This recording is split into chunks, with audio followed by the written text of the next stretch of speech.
Hello everyone, my name is Swati and in this video we'll talk about the risks of using public Wi-Fi. So let's get started.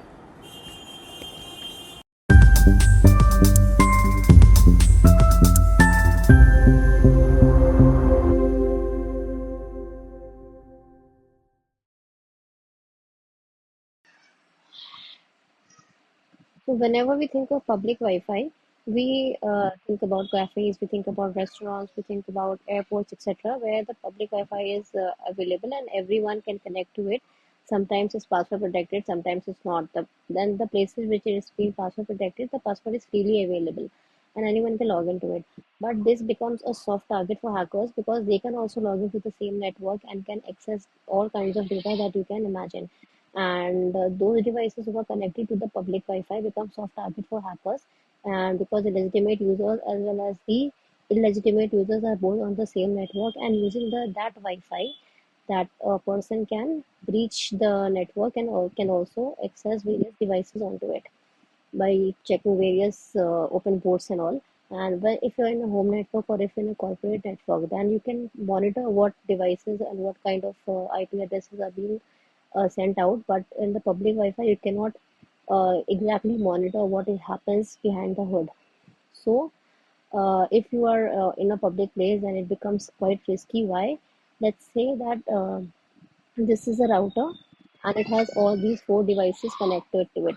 Now a new device enters into the space and now it wants to access the same router. So and here we are talking about the IPv4 addresses.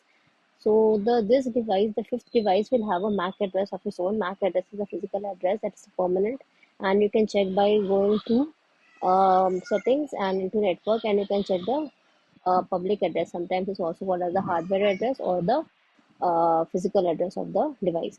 So this device will send out an ARP request, okay?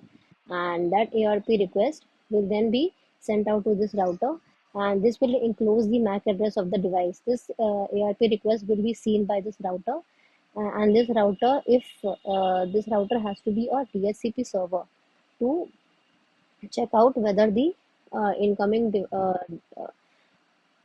device can be given an IP address or not. And when this router checks the incoming device, it sends out a broadcast message to all the connected devices to verify whether the MAC address is already available or whether the IP how many pool of IP addresses are free. And so after that, whatever IP address is free, this device gives out this IP address to this um, newly added device, and this becomes a part of this network. But for the router to give away the addresses, it has to be a DHCP server, and also it is the gateway for the various devices. How you can check your IP address? Well, go to ifconfig and you can see the list of devices. Then this is here. This is the IP address of your device. Okay. Now ahead. Now why? Sorry, I'll clear out this one first. Okay. Now, if you see, why is the public Wi-Fi vulnerable? Because it has a lack of strong online security features, which creates a space for hackers. See, if you go to ahead, if the person has access to the command prompt, and most if he is accessing to his laptop, then he can go and check for the connected ARPs that is available into the network. So if he goes and checks out this command ARP/A, he will find the various IP addresses that are connected to that device and corresponding MAC addresses of that device. So this was my device, and this is the MAC address of my device.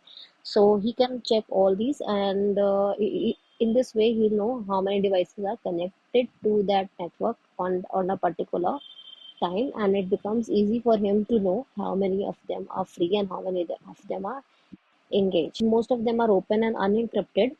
It's easily available for anyone to intercept the transmitted data. So we'll move ahead from here. Now, here also it is talking about the DHCP server, that device, if the router is a DHCP server, and then the DHCP server is responsible for handing out IP addresses to all the connected devices that wants the IP address of its own. Initially, the IP address is 0.0.0.0, but when the IP request is sent out from the client, then the it reaches to the router. The router is sometimes is the is the gateway for the devices, and then it discovers the clients who searching for the DHCP server. Then it offers the DHCP server offers the client a IP address. The client requests the IP again. He's requesting the IP. The DHCP server is offering him, and then the client acknowledges that okay, I don't have a problem. The IP address can be assigned, and everything is completely okay. Then the server assigns IP to the client and send acknowledgement to everyone that a new device has entered, and that the IP address is now blocked. And for but what happens? The router gives up a private IP to each of the devices connected. Why? Because the IPv4 addresses are very limited. Now IPv6 are in the process of completely overtaking IPv4 addresses. But since it will take pretty much time, so we are using IPv4 addresses as well as IPv6 addresses, both of them. Some routers support both, and a few routers do not support IPv6 addresses, but most of them are supporting IPv6. But since IPv4 are still being currently used and almost everywhere, so this still holds true that the router assigns private IP to every connected device to save or to save the IPv4 addresses from being overly used. So, if the router is giving out private IP to each everyone, then how does the devices are connecting simultaneously to the outside world? Then the router has something called as the NAT, which is the network address translation, which uh, changes the or which transforms the private IP to public IP. And you can also check your public IP. This one is the public IP of your device. Okay, and there is only one public IP, and there are a lot of private IPs into the network.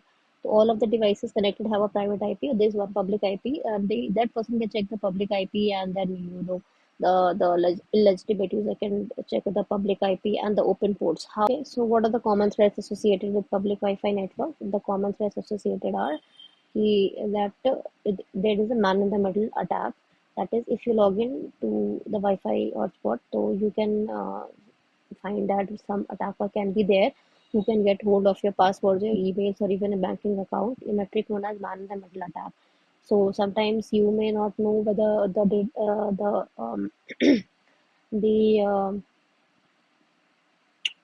mail that you are sending it's going on to the right user, or it's being eavesdropped by someone in between. So the man in the middle attack happens, the ransomware attack, where you think some link where someone sends you a link and you think that it may be a legitimate link, because sometimes if they clone a website or they clone something, the attackers clone a legitimate application or legitimate website, and then they can send you a link. Then okay, this is the link, and now you can click it, maybe some offer or maybe something, and if you click that link, then it will download the infected files. Also, there are a few websites who have malware running behind, so you do not know what's there, and the moment you click something there, your files are taken hostage, and the attacker will demand a ransom from you, and your screen will go blank. So that's the one more threat that's associated with the public Wi-Fi network.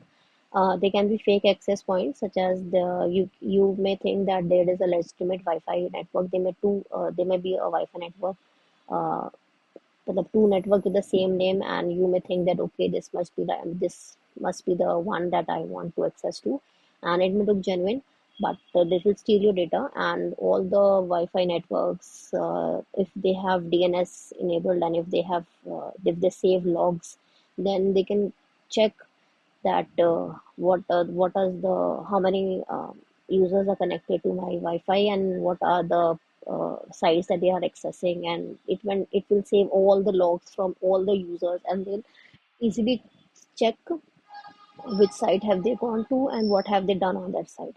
So that's also one thing that can be very difficult for the user to manage. And unencrypted data transmissions, because public Wi-Fi is a common area which doesn't have much encryption, and so cyber criminals can access information. Cyber criminals can tamper with that information. So there is a security gap. So users are threatened to the potential attacks, and they are very vulnerable to it. And sometimes the session is also hijacked, where the hackers exploit the vulnerability of the public Wi-Fi network, and they can also take unauthorized control through it by checking your password, or by if they have keystrokes password in keystroke software enabled into your device, or enabled somewhere, and you are accessing that. So whatever you type, so that will go into their system or somewhere. If the site doesn't have proper security, then whatever you type, what if any password you are typing, that will go into plain text. So they can easily go and check that out. Okay, so what are the security measures that we can use to safeguard us?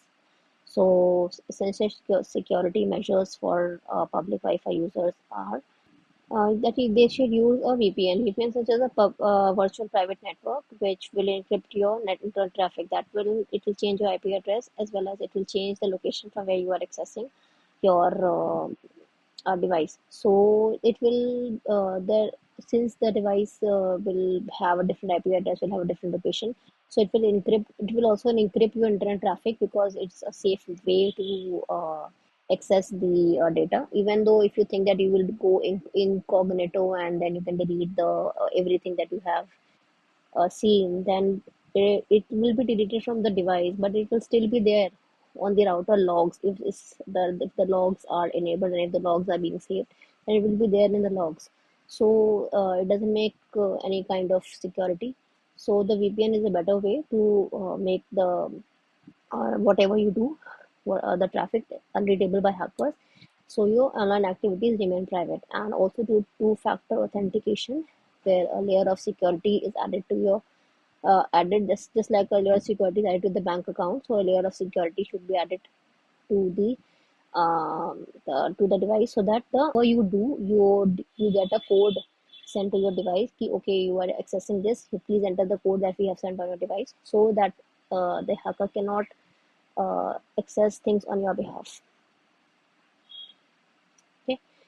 Next thing is to keep the software up to date, where the systems is regularly updated, and the operating systems, etc., they are constantly updated from potential cyber threats, so that any new malware is immediately removed. And moreover, you should not access sensitive information when you're public Wi-Fi areas, because you do not know what things are being saved, and what things are being transmitted somewhere. If someone is actually watching, and if someone is actually checking the logs, if someone is actually looking around for things that they can access, and can tamper with your data, and can so that we do not give out necessary information, or any kind of sensitive, or any kind of important data to any kind of illegitimate, or a hacker, or any kind of bad person, so that they cannot tamper with our data. They cannot misuse it for their advantage and to our disadvantage. So the next is to be aware of the evil twin network, where hackers can create fake networks with names as same as a legitimate hotspot, and which the user can think that okay, this is a legitimate hotspot, and they can join that, and do their work into that network, such as accessing their social media, or accessing sensitive information, and while they give out every detail to the evil twin network. So all the malicious activity happened to them after they have accessed the evil twin network. So it's better to be safe than to be sorry. So this was the video. So if you found this useful, please give this a thumbs up. Thank you for watching.